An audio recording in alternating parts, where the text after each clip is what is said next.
This is Aldous Huxley, a man haunted by a vision of hell on earth. A searing social critic, Mr. Huxley wrote Brave New World, a novel that predicted that someday the entire world would live under a frightful dictatorship.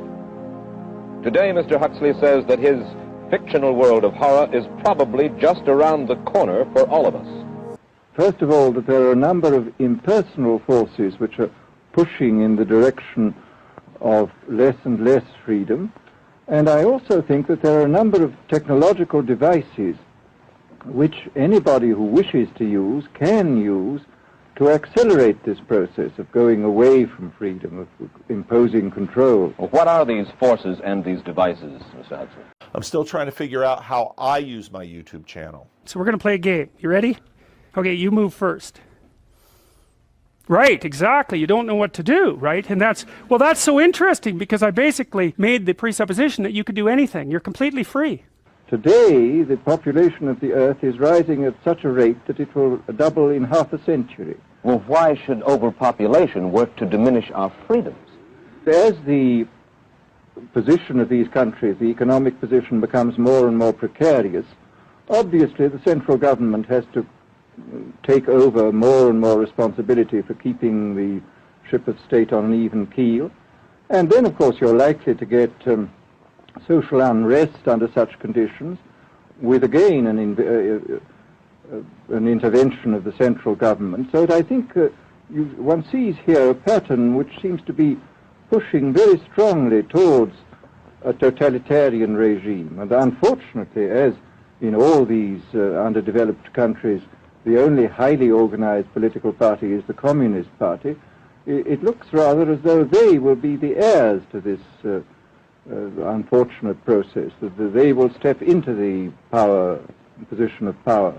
I don't have the sense that I use it like others, and I have a sense that what we're doing in the corner is also changing and exploring and innovating how YouTube is used to do things that no one could have imagined they could be used for. Another force that is diminishing our freedoms. Well, another force which I think is very strongly operative in this country is the force of what may be called over-organization. As technology becomes more and more complicated, it becomes necessary to have more and more elaborate organizations, more hierarchical organizations.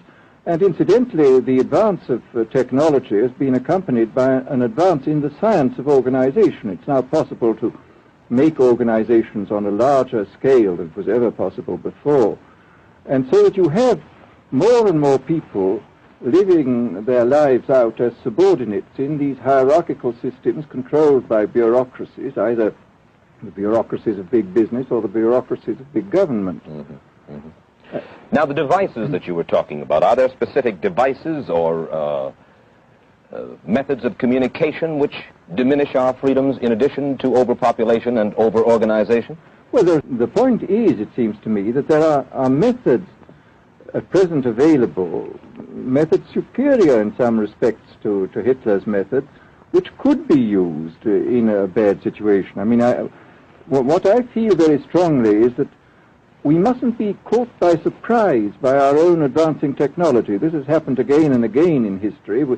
Technology is advanced, and this changes social conditions, and suddenly people have found themselves in a situation which they didn't foresee and doing all sorts of things they didn't really want to do. Well, now, what do you mean? Do you mean that we develop our television, but we don't know how to use it correctly? Is that the point that you're making? Well, at present, the television, I think, is being used quite harmlessly. It's being used, I think, I would feel it's being used too much to distract everybody all the time. But, I mean, imagine, which must be the situation in all communist countries, where the television, where it exists, is always saying the same thing the whole time, is always driving along. It's not creating a wide front of distraction, it's creating a one-pointed drumming in of a single idea all the time. It's obviously an immensely powerful instrument.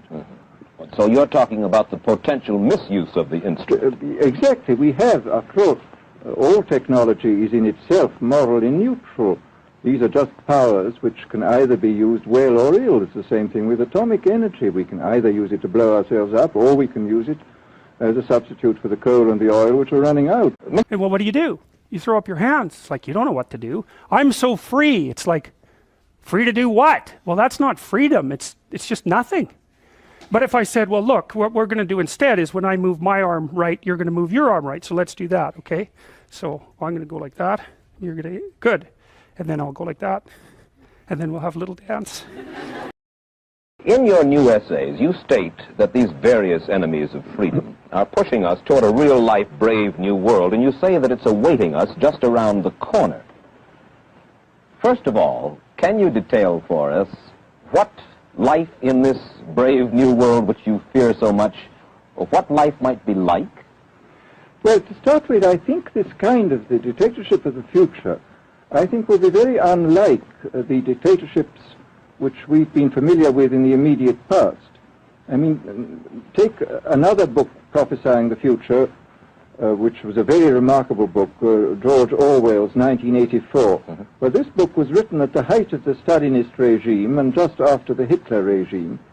And there he foresaw a dictatorship using entirely the methods of terror, the methods of physical violence. Now, I think what is going to happen in the future is the dictators will find, as the old saying goes, that you can do everything with bayonets except sit on them. That if you want to preserve your power indefinitely, you have to get the consent of the ruled. And this they will do partly by these new techniques of propaganda. They will do it by bypassing the sort of rational side of man and appealing to his subconscious and his deeper emotions and his physiology even, and so making him actually love his slavery. I mean, I think this is the danger, that actually people may be in some ways happy under the new regime, but they will be happy in a situation where they oughtn't to be happy. But let me ask you this. You're talking about a world that could take place within the confines of a totalitarian state. Let's become more immediate, more urgent about it. We believe, anyway, that we live in democracy here in the United States. Do you believe that this brave new world that you talk about could, let's say in the next quarter century, the next century, could come here to our shores? I think it could. I mean, that's why I feel it's so extremely important here and now to start thinking about these problems, not to let ourselves be taken by surprise by the new advances in technology. You write in Enemies of Freedom, you write specifically about the United States. You say this, writing about American political campaigns. You say, all that is needed is money and a candidate who can be coached to look sincere. Political principles and plans for specific action have come to lose most of their importance. The personality of the candidate, the way he is projected by the advertising experts, are the things that really matter.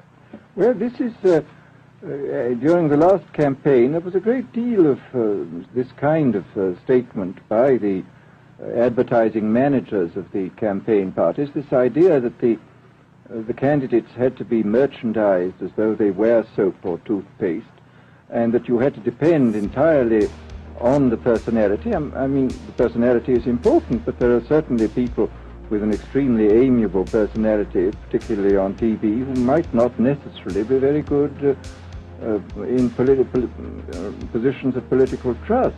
The danger, it seems to me, in a democracy is this. I mean, what does a democracy depend on? A democracy depends on the individual voter making an intelligent and rational choice for what he regards as his enlightened self-interest in any given circumstance. But what these people are doing, I mean, what both for their particular purposes for selling goods and the dictatorial propagandists are doing, is to try to bypass the rational side of man and to appeal directly to these unconscious forces below the surface, so that you are in a way making nonsense of the whole democratic procedure, which is based on conscious choice on rational grounds. Why is it that the wrong people will use these various devices and for the wrong motives? Well, I think one of the reasons is that these are all instruments for obtaining power, and obviously the passion for power is one of the most moving passions that exist in man, and after all, all democracies are based on the proposition that power is very dangerous and that it's extremely important not to let any one man or any one small group have too much power for too long a time. After what are the British and American constitutions except devices for limiting power? And all these new devices are extremely efficient instruments for the imposition of power by small groups over larger masses. You probably read a book by White, The Organization Man, a very interesting, valuable book, I think, where he speaks about the new type of group morality, group ethic, which speaks about the group as though the group was somehow more important than the individual. But this seems, as far as I'm concerned, to be in contradiction with what we know about the genetical make-up of human beings, that every human being is unique. And it is, of course, on this genetical basis that the whole idea of the value of freedom is based. And I think it's extremely important for us to stress this in all our educational life. And I would say it's also very important to teach people to be on their guard against the sort of verbal booby traps into which they're always being led, to analyze the kind of things that are said to them. Well, I think there is this whole educational side, and I think there are many more things that one could do to strengthen people and to make them more aware of what was being done there. Mr. Huxley, let me ask you this, quite seriously. Is freedom necessary? As far as I'm concerned, it is, yes. Why? Is it necessary for a productive society? Yes, I should say it is. I mean, a genuinely productive society. I mean, I think you could produce plenty of goods without much freedom, but I think the whole sort of creative life of man is ultimately impossible without a considerable measure of individual freedom, that initiative, creation, all these things which we value, and I think value properly, are impossible without a large measure of freedom. And well, what do?